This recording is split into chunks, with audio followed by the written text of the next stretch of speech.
Good morning friends, सुप्रभात, नमस्कार। मैं सीए कृष्ण कुमार बरनवाल आज आपके पास एक बड़े इम्पोर्टेंट टॉपिक पे बात करने आया हुआ हूँ, जो कि रिलेटेड है इनकम टैक्स से। आपको पता है कि अभी नया स्कीम आया हुआ है, जो कि असेसमेंट हमारा जैसे होता है इनकम टैक्स में, तो उसमें नेशनल फेसलेस असेसमेंट स्कीम जो आई हुई है, आज के डेट में फेसलेस असेसमेंट होता है।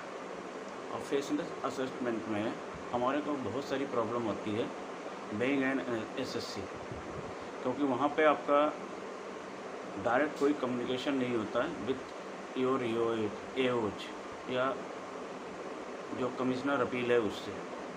तो आज मैं उसी टॉपिक पे एक बड़े ही इम्पोर्टेंट जजमेंट पे डिस्कशन करने आया हुआ हूँ। और ये जजमेंट अभी पीछे जून 2021 में ही आया हुआ है, दिल्ली हाई कोर्ट का जजमेंट है। और ये केस था आपका Sanjay Agarwal versus national faceless assessment centre, Delhi high court. ये 2 जून 2021 में आया हुआ था। और बेसिकली ये जो केस था, ये इस पॉइंट पे बेस था कि ड्यूरिंग द असेसमेंट प्रोसीडिंग क्या एसएससी को पर्सनल हियरिंग की अपॉर्चुनिटी दी जानी चाहिए या नहीं दी जानी चाहिए।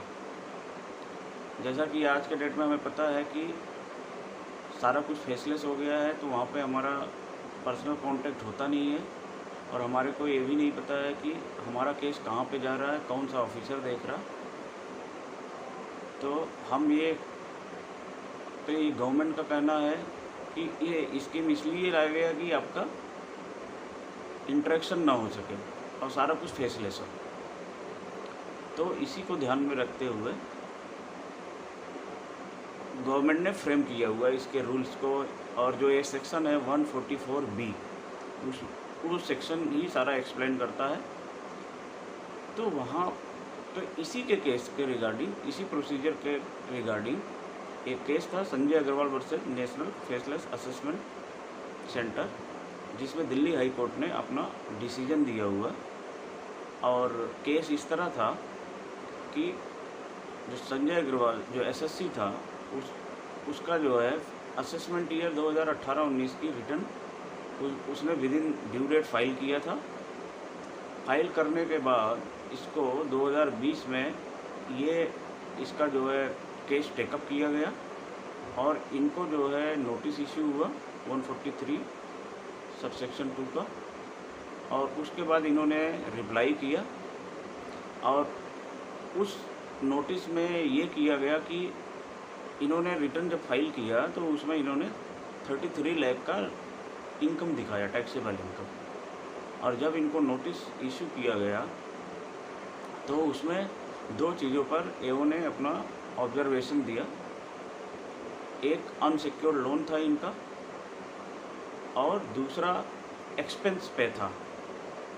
और इन दोनों को उसने ऐड करके इस रिटर्न इनकम को असेस्ड किया, 1 करोड़ से बढ़ा दिया। तो आपको जैसे दिख रहा है कि ये असेसमेंट जो हुआ है, ये 1 करोड़ से ऊपर एडिशन हुआ है, तो इट्स सिग्निफिकेंट एडिशन। ठीक है। इसके रिस्पांस में जो है एसएससी ने, क्योंकि ये सिग्निफिकेंट एडिशन था, एसएससी ने एओ से पर्सनल हियरिंग के लिए रिक्वेस्ट किया। और एसएससी ने 2 बार रिक्वेस्ट किया, बट एओ ने इस पे कोई ध्यान नहीं दिया, और एओ ने एक ड्राफ्ट असेसमेंट ऑर्डर पास किया विथ शोकास नोटिस कि क्यों नहीं आपका एडिशन कर दिया जाए। अगेन एसएससी ने रिक्वेस्ट किया कि भाई आप हमारे को पर्सनल हियरिंग की अपॉर्चुनिटी दो, सो डैट मैं आपको एक्सप्लेन कर सकूं कि ये कैसे है, ये क्या चीज़ है, और ये क्यों नहीं एडिशन होना चाहिए। बट एओ ने इस पर फिर कोई ध्यान नहीं दिया, और लास्ट में जाके इन्होंने असेसमेंट ऑर्डर पास कर दिया, जहाँ पे उन्होंने एडिशन कर दिया 1 करोड़ की। फिर in response of this assessment order जो एसएससी है उसने एक रिट फाइल किया इन दिल्ली हाई कोर्ट, और जहाँ पे ये बोला गया कि while passing the assessment order, even request made by the SSC, AO did not heed on the request and pass the order in haste. So ये अपॉर्चुनिटी ऑफ बेइंग हर्ड के खिलाफ है, नेचुरल जस्टिस के खिलाफ है, इसलिए इस assessment order को सेट असाइड किया है। अब हाई कोर्ट ने जो अपना ऑब्जर्वेशन दिया है वो ऑब्जर्वेशन ऐसे है जो कि मैं आपको बताता हूँ कि जो सेक्शन है, ये सेक्शन जो 144B है, ये 144B में 144B में ये क्लॉज है, clause section 144B sub section 7 clause 7 and 12, जहाँ पे एक जगह मे वर्ड का यूज हुआ है। जो मे वर्ड का यूज हुआ है, रेवेन्यू ने इसका वो लिया, सेफ गार्ड लिया कि भाई यहाँ पे मे वर्ड का यूज है। तो जो सेक्शन 144B सब सेक्शन 7 है उसमें 2 क्लॉज है, एक क्लॉज 7 है, एक क्लॉज 12 है। ये दोनों सब क्लॉज में ये बताया गया, एक क्लॉज में तो ये बताया गया है कि वहाँ पे वर्ड लिखा है कि असेसिंग ऑफिसर में consider the request of personal hearing made by the assessee. और सेकंड क्लॉज में ये बताया गया है कि पर्सनल वाइल ग्रांटिंग या while considering the request made by the assessee for personal hearing, ये वो या डिपार्टमेंट प्रोसीजर सेट करेगा, स्टैंडर्ड सेट करेगा, और वो स्टैंडर्ड फॉलो करने के बाद ही अगर लगता है एओ को या असेसिंग ऑफिसर को कि हमारे को अपॉर्चुनिटी ऑफ बेइंग हर्ड देना है तो वो देगा।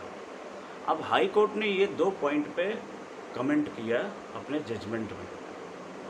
हाई कोर्ट का कहना था पहला कि जो मे वर्ड पे, क्योंकि रेवेन्यू का कंटेंशन ये था कि यहाँ पे मे वर्ड दिया गया, it means it is the discretionary power of the AO कि उसको जो है अपॉर्चुनिटी ऑफ बेइंग हर्ड देना या नहीं देना। तो हाई कोर्ट ने इस पर कमेंट किया अपने जजमेंट में कि यहाँ पे जो मे वर्ड दिया गया है, ये मे वर्ड को आप as it is may word नहीं पढ़ सकते, इसको हम शैल ही लेंगे, क्योंकि ये एसएससी का राइट है। अगर सिग्निफिकेंट एडिशन हो रहा है, सिग्निफिकेंट वेरिएशन हो रहा है जो रिटर्न इनकम है एंड असेस्ड इनकम है। और दूसरा, हाई कोर्ट ने ये भी पूछा डिपार्टमेंट से during the hearing of the case कि क्या आपने कोई ऐसा स्टैंडर्ड, कोई ऐसा फार्मूला, ऐसा फॉर्मेट कोई सेट किया है जहाँ पे जो कि आप जिसके बेस पे आप ये डिसाइड करते हैं कि जो एसएससी है उसको अपॉर्चुनिटी ऑफ बेइंग हर्ड देना है या नहीं देना। तो वहाँ पे डिपार्टमेंट की तरफ से जो काउंसिल थे उन्होंने यही रिप्लाई किया कि till date there was no such standard format procedure has been form by the revenue. तो हाई कोर्ट का कहना यही था कि जब आपने कोई स्टैंडर्ड फॉर्मेट जो है सेट ही नहीं किया तो आप किस बेस पे जो है अपॉर्चुनिटी ऑफ बेइंग हर्ड नहीं दे रहे थे। तो ये बड़ा ही इम्पोर्टेंट केस है। इस केस के बेस पे हम अपने प्रोसीडिंग को आगे ले जा सकते हैं। और हाई कोर्ट का बहुत ही अच्छा कमेंट था, इस पे जजमेंट था। इस केस को और अच्छे से पढ़ने के लिए, समझने के लिए आप इस केस को देख सकते हैं जहाँ पे हाई कोर्ट ने अपना डिसीजन दिया हुआ in the favour of SSC. धन्यवाद। अगर आपको ये वीडियो पसंद आया हुआ तो मेरे वीडियो को लाइक करें और मेरे चैनल को सब्सक्राइब करें for further such updates, discussions. और मैं जल्दी आपके पास दोबारा एक नए टॉपिक को लेके आऊँगा। तब तक के लिए धन्यवाद। और अगर आपको कोई क्वेरी हो इस टॉपिक पे तो आप हमारे को कॉल कर सकते हैं। मेरा नंबर है 9958548109। नमस्कार।